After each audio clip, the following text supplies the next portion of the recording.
Hey, Penny.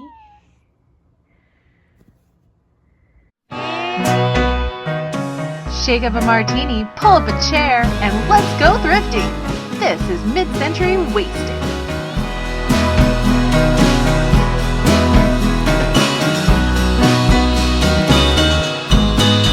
Hello, everyone. Welcome back to Mid-Century Wasted. I'm Jamie. Thank you for joining me today. So today I'm doing the haul video that goes along with the yard sale shopping video that I just posted. I'm going to show you everything that I got. Blake also got some goodies while we were out. He got a big box of blank cassette tapes for $10. He said there was over 50 tapes in there and they looked to all be blank. And he's planning to sell those on eBay because apparently that's a thing. That's not anything I knew anything about because cassette tapes are not really the era that I am looking for. But, you know, all things audio, Blake is totally into it. He also got a couple of classical music records. I think he spent $3 on some records at one of the little estate sales that we stumbled upon. And that was about it for him. So he didn't really have the best day ever. But I think that I scored pretty huge. I know it doesn't look like a whole lot of quantity, but I think I got a lot of quality here and I'm pretty excited about my finds. Okay, so first, let's start with kind of as close to in order as I can remember. The first yard sale that we found was some sort of a charity rummage sale type thing where it looked like lots of different people had donated goods to sell for, I think they were raising money for feeding people in Haiti or a trip to Haiti or something having to do with Haiti. I'm sorry, I didn't pay that close of attention to what their cause was, but I was a little distracted by the beautiful things that I was seeing. So the first thing I picked up actually were these really cute salt and pepper shakers. As you can see here, they have a Japan sticker on them and they have the S and the P, which I'm glad because at first I thought maybe they were going to be 2 salts or 2 peppers since they're identical, but apparently this is how they made them with both of them have the Washington State shape. So as far as I can tell, these are in perfect condition. They do have stoppers still. A little bit of wear on the bottom, but that's nothing. Maybe a little imperfections here and there, but those are under the glaze. This is just sticky. That'll come off. That's under the glaze. So I think these were just, you know, made that way. There's no chips, no cracks. And if you have a salt and pepper collection, I think this is a darn cute little set here. Or if you just live in Washington or you were born in Washington or anything like that, I love these. I think these are so cute. That's the Space Needle right there. So I bet that would help put a date on these. I'm not sure of the date. They are made in Japan, but I think the Space Needle was 60s, right? Wasn't that built in the 60s? So that's got to date it a little bit. You know, at least it was after the Space Needle was built. Oh, and I paid $1 for the pair of these. Almost forgot to say that. So the next thing I found was this, which I believe I recognized this because one of the other wonderful YouTubers found some of these. It may have been Jeffrey, Real Nifty Vintage, but it was a while ago, so I can't really remember exactly. But I recognized it because of that. And I remembered it was a jewelry box. Oh, look, you can see my clock over there. So yeah, it's a jewelry box, a musical jewelry box. And this too has a Japan stamp on the bottom there. So this was made in Japan. This is also in really excellent condition. The only damage I saw was some scratches here on the top. Oh, and it's dirty too. So maybe a little scratch or something right there. But for the most part, this is adorable. This is so cute and it's in great shape. The music box works. That seems to be the best part. And it's very clean inside, as you can see. The hinges are good. The mirror is good. It's not broken or anything. Oh, and that's how it winds. That's how you wind for the music. And then watch when you open it. it turns. Anybody recognize the song?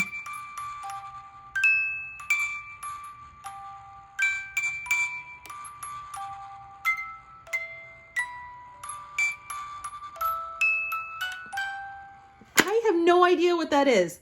So anybody who recognizes that song, I'm just really bad at recognizing songs in music boxes. So if anyone recognizes that song, please leave me a comment in the comment section below and let me know, because I'm a little baffled. But I paid $2 for this at this rummage sale. Can you even believe that? I thought that was such a crazy good price. And I did look this up on eBay, and there are some exactly like this, identical ones. They called it a chalet or water wheel cabin or stuff like that. And they typically sell between $30 and $50, it looks like. So I'm extremely stoked on this. This will be up in my eBay store. Isn't it just so cute? It's in such good condition. I'm expecting to hopefully get closer to the $50 mark on this, but we'll see. Either way, I spent $2 on it, so I'm gonna do really well with it no matter what. All right, the other thing that I got at that rummage sale, you didn't see me pick it up because I sort of walked right by it at first, is this quilt.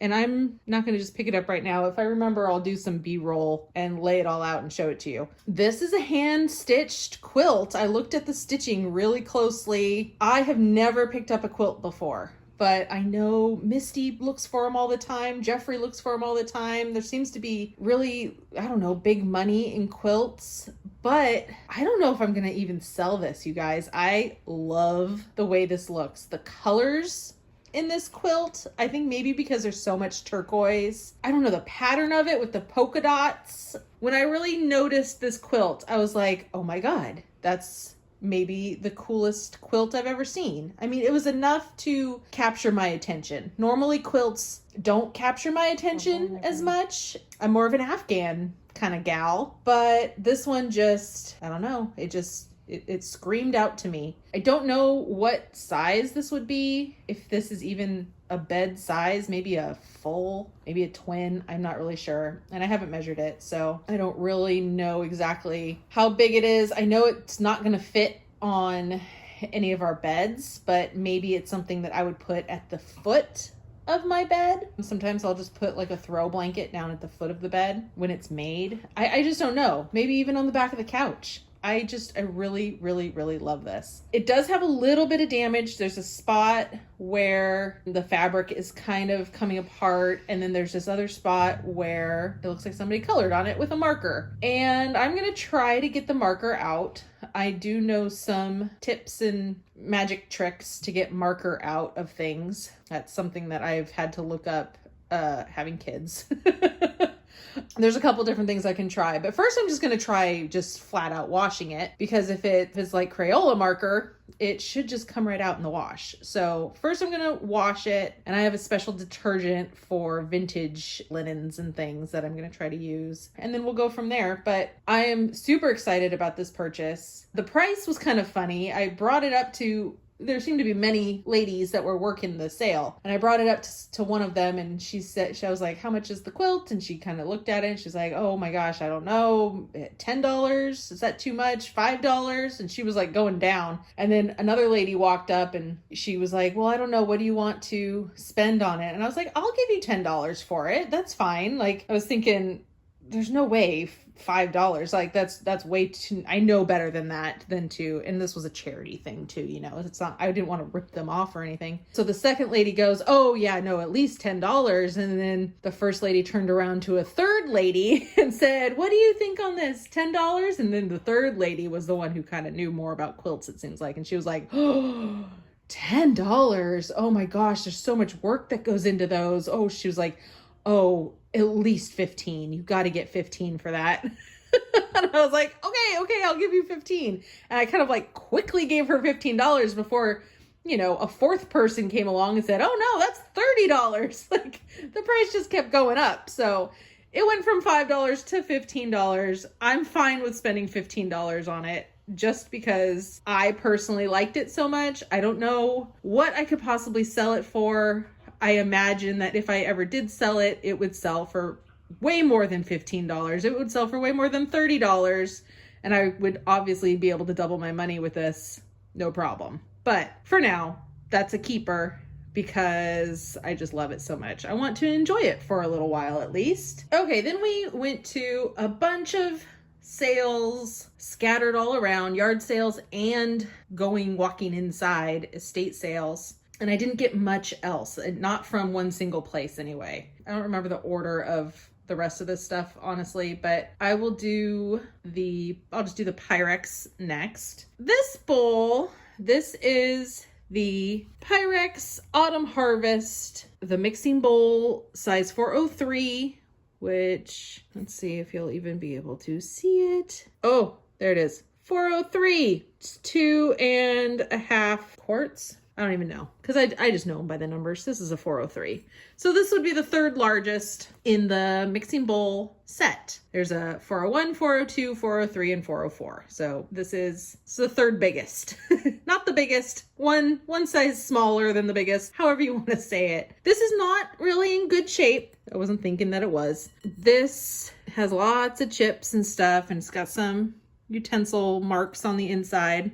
That should come off, but it's not majorly cracked or chipped or anything. And I paid $1 for it. And I have been wanting just kind of some random workhorse Pyrex bowls to keep by my stove because we keep reaching for random other little plates and bowls and things that aren't Pyrex when we're actually cooking. And I was like, why do I not have a set of Pyrex bowls handy here in the kitchen? I have them all on display, but I wanted some to really just have sitting out in the kitchen at arm's reach, or even just up in a cabinet in the kitchen at arm's reach so that I can use them more often when we're cooking. And I don't mind that they're scratched up because if we're cooking with them, they might get a little more jacked up, you know? So I don't want to necessarily cook with my absolute pristine, perfect ones that are worth a ton of money. That one, if I were to sell it, I would expect it to go for maybe $8 to $10 on a good day, just because the condition and the pattern is not one that's super rare or sought after or collectible, unlike this turquoise, which is highly, highly sought after. Now, you probably saw me in the shop along video. I started like speed walking over to practically running. My version of running over to this when I saw it from afar. And then as soon as I got close, I saw it was $15, which normally would be an absolutely fabulous price for these. But this is totally, totally beat up. So as you can see, the corners have major paint loss. All the corners have pretty bad paint loss. The lid, totally chipped. That's not a little chip. That's a gouge. That's massive. It's dirty too, but that's not the end of the world. It'll clean up. But mostly just look at those corners. Yeah, it's just not in the best condition. You can't really see, but there's also scratches on the sides too in the paint. If I go like that, you can kind of see a little better. The color is not picking up, totally true, but if you know what the just standard turquoise color Pyrex looks like, this is that. This is not the horizon blue. This isn't the primary blue. This is the true turquoise. This Friggy set is the 502. So this is the medium size in the Friggy set. It came with one bigger one, about twice this big, this one, and then two small Friggies about half this big. So it was a set of 4 with lids. Oh yeah, there's another chip right there too. This thing's just, the lid is decimated. If you had a complete set in very good condition, not even mint condition, you're talking hundreds of dollars for this set because of this color. The turquoise and the pink Pyrex are just universally the most sought after, most collected. Some people only collect the pink Pyrex. Some people only collect the turquoise Pyrex. Not everyone collects like every single color like I do. It's not overly rare. They made this for a good long while in the 50s, but you know, that was a long time ago and they get like this if you don't treat them right. This is still very shiny though. So when you're talking condition, sitting on a shelf, I think that this one is really going to display very well. I'd probably put it this way because this has a little less paint loss on this side. Maybe I'll find a new lid. Maybe I have a different lid that I can put on here. So the lid isn't the end of the world. And since I'm planning to just display this, I'm not going to be filling this with blueberries and putting it in my fridge. I don't need to worry about cutting myself on the lid or anything like that. Once I do find a better lid, I will replace it. I'll get rid of this one just because I don't like the opportunity to cut myself with broken glass. I could just file this down too. I know that does help. But yeah, if I have the opportunity to cut myself with broken glass, Lord knows I will. So yeah, I'll replace the lid eventually. Because of the condition issues, I did ask if I could pay $10 for this. I didn't want to pay $15 for it, to be honest. If like I was debating, oh my gosh, I was hemming and hawing. I am not the type of person who likes to try to talk down a price or anything like that. If I see a price tag on something, I'm going to just sort of accept it, that that's the price they want for it, and I'm going to take it or leave it. But I really wanted this, so I figured I'd go ahead and just ask if she would take $10. I didn't love the idea of paying $15 for it. I might have just left it. I might have walked away for $15 just because it's in such bad shape. I know that's a little crazy. In perfect condition, this piece alone could get you about $50. And I know that's absolutely cuckoo because it's just a tiny little thing. But if somebody has all the other pieces and that's the only one they need from that set, and now I'm saying if that's in good condition, this condition, you're not going to get that. I mean, maybe 20.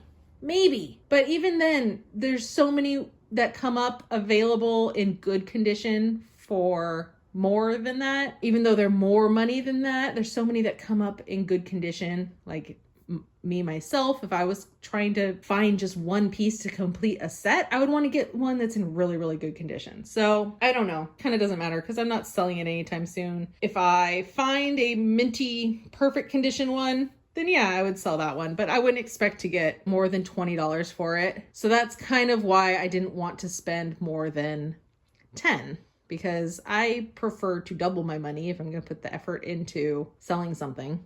At least at minimum, I would want to double my money. So I was okay with spending $10 for it, and I'm really happy that she accepted it. And she accepted it very quickly. She wasn't seeming upset about it or anything. So the last little lot of things that I have over here was from an estate sale that we didn't really know about. It was the last day of the estate sale. They were just sort of clearing out little bits and pieces of things that were left. There was like hardly anything left in that estate sale. Outside, there was a trunk that looked like it had maybe been dragged out of the shed. You know I love my sheds. Out here in California, I've said it before, in California, we don't have attics or basements. Rarely is there an attic, but we don't have basements. We don't have attics. Occasionally, some houses will have a very small attic, but it's not like what you picture as an attic where you can like walk around in it. Not usually, unless you have a really old house. Out here, we have sheds. People store things in sheds in the backyard.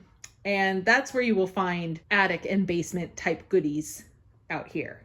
We're talking holiday things, stuff that's just super old that people didn't really feel like they wanted to get rid of. Maybe it was their grandma's or whatever, and so they just shove it into the shed. So that's where you'll find a lot of old stuff. I love digging through a good, dirty old shed. So this trunk had a bunch of, looked like mementos, papers, things like that. And so I just started grabbing things that looked interesting. I had a feeling they would just give us a very cheap price for a bundle of ephemera. They weren't going to charge us individual prices on the last day of an estate sale where they're just clearing stuff out. So a lot of this stuff I think would be good for junk journaling, including this, which says discard real big on it. And it's because, I mean, this was from a library or a school or something, and the binding is just super loose. This is not in good shape. There we go. It's not in good shape at all. They clearly were getting rid of it. But look at the stuff that's on the inside here. How cute is this? This is a book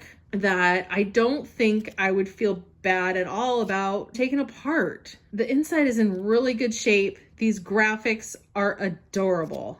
And you could easily take this page out and frame it or use it for junk journaling or whatever. Just display it somehow. Because the cover, it's actually looking a little bit, sorry for the glare. The sun is shining in through my window here, but it actually looks better on camera as I'm looking at it right now than it does in person. It's a little more faded and beat up in person. Not that that's bad. I think even the cover looks really cool. But yeah, so this whole lot, by the way, of papers I got for $2 for the whole bundle. So, you know, that was pennies. That cost pennies. Here's a Tahiti sticker. I thought that was interesting. It's kind of creased and coming apart, but it looked like a, you know, maybe 70s. Just based on the font, I was thinking 70s vibes Tahiti sticker, or it's more new and it's just made to look 70s. That's a possibility too, but I just thought that was cool. Why not? All of this stuff is just kind of like, well, why not? This is interesting. Why not? Here's a card. I know that you're a person who really appreciates the good things in life. And then it's got this like scarecrow kind of deal. Roasting some hot dogs with a wiener dog with him. I don't get that. Happy birthday from one of them. The good things in life. One of them. Yeah, I get it. Your old dad. I thought that was a pretty cute card. I don't know. Put it out at Thanksgiving time or something. Just the graphics on it are really cute. It's Jolly. Looks like Jolly greeting cards. Chicago. And this is interesting. How to be a crack shot. And it's a Remington gun booklet, I guess. Pamphlet. Remington Peters. Look, I'm not a gun person. I just don't really like them. I'm not really fascinated by them, but I understand that people are. I can see how some people are. Like, I have family out in Arkansas that like to hunt. Blake likes to shoot guns. You know, I get it as a hobby or a sport or whatever. Even though I'm not into it myself, I understand that people are. So I thought this was interesting. Maybe this was something someone would be interested in. It does have like the rifles. I guess they're rifles, right? They don't look like shotguns. So yeah, rifles. It's got like the rifle pictures in there. So I thought that was interesting. I was trying to find a date somewhere on this and I couldn't, but I thought maybe somebody could kind of based on the models of the rifles, maybe they could figure out a date on this, but I didn't see one on there anywhere. It does have a little spot right there on the back, but for the most part, it's in good shape. And just, you know, once again, it's something that just has like very old and interesting graphics in it. Like, I thought these were interesting. So people who junk journal or gun enthusiasts that would want to just kind of have this as part of their decor, I don't know. I grabbed it. Again, I don't know. I don't know why. I just grabbed things that looked interesting. Like this Native American postcard. I mostly grabbed this because it was postmarked 1965. And let's see. The address was written incorrectly, which I thought was funny. It's like written completely backwards. Like Mr. and Mrs. Dwayne whatever is at the bottom. And then you've got the street before the house number, and then Garden Grove, California is at the top. Like, I don't know how this ever made it, but it did. And it says, "Dear Mother, see, I miss you. I am having fun. We went on a, oh boy, something hike. And I am taking something.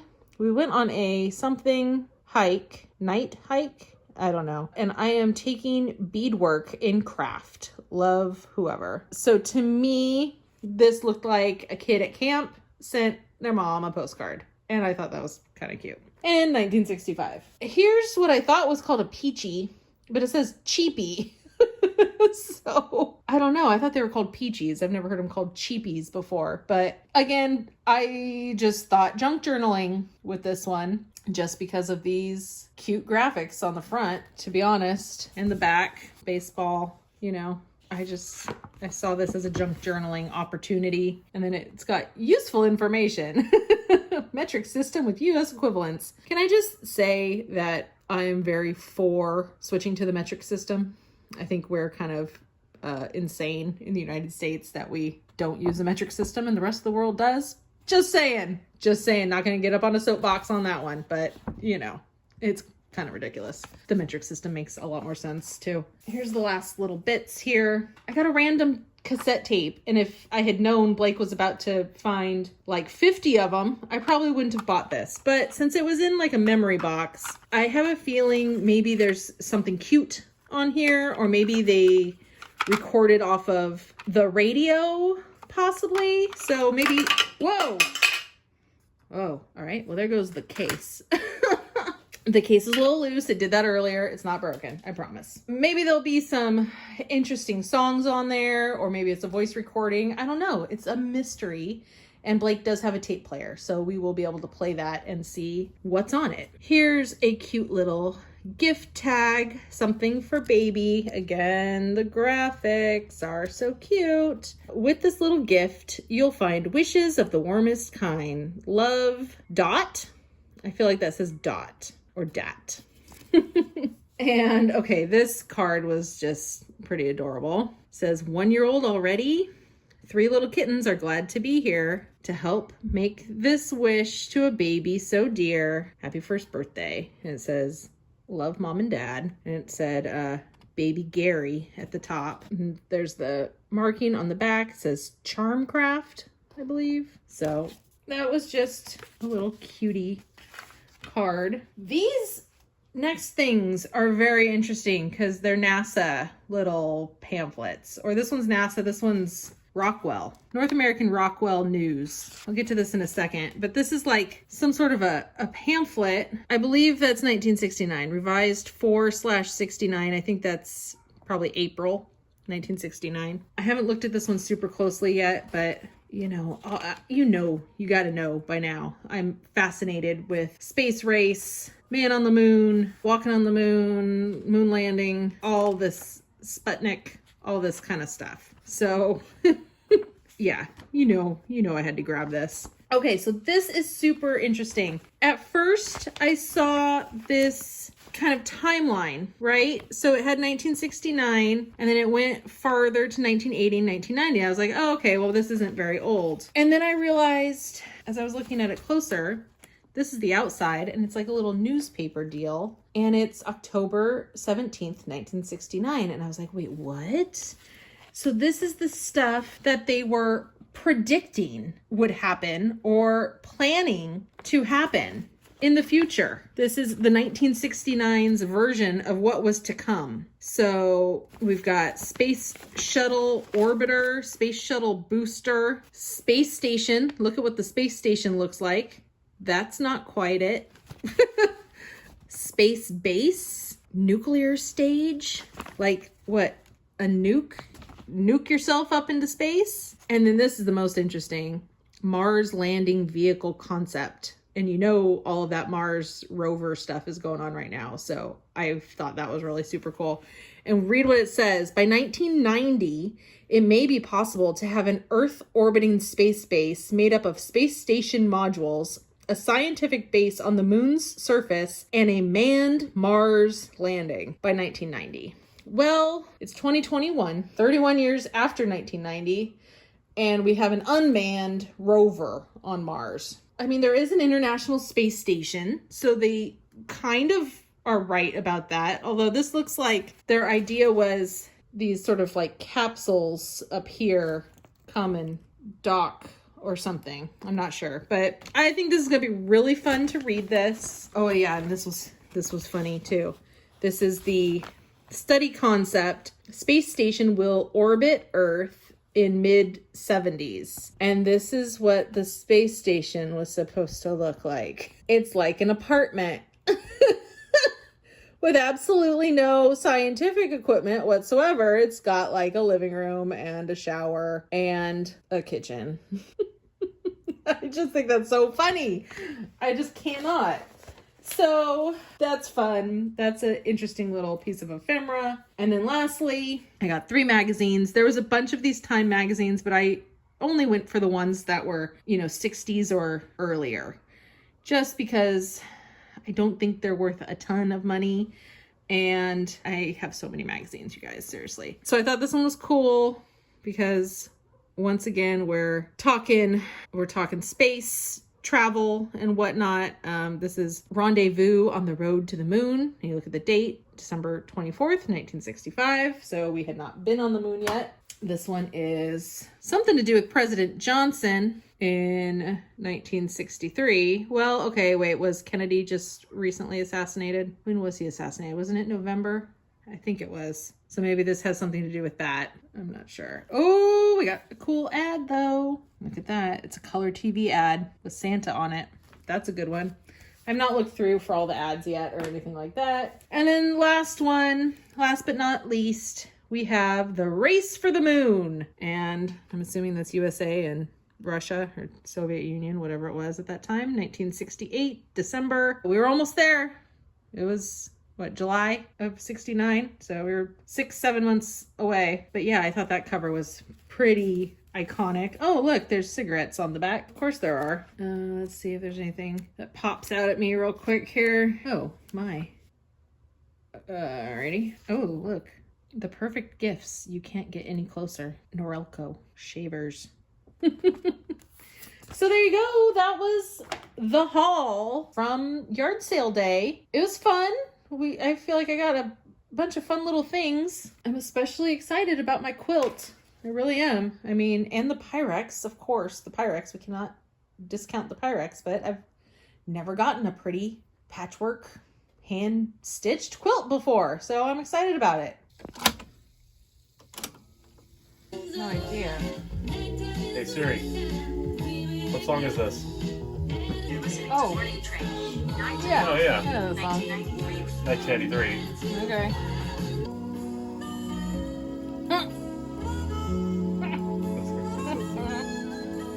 And Super Unleaded Plus, the high-octane gasoline from the detergent gasoline leader for 20 years. Mobile. Hey, Best 97. Alrighty, thank you everyone for watching, and leave me a comment down below. Let me know what you liked and if you would have purchased that turquoise Pyrex for $10 or if you would have purchased it for $15. And if you know the song, let me know because I will never figure it out. All right, thanks everyone for watching, and I'll see you in the next one. Bye.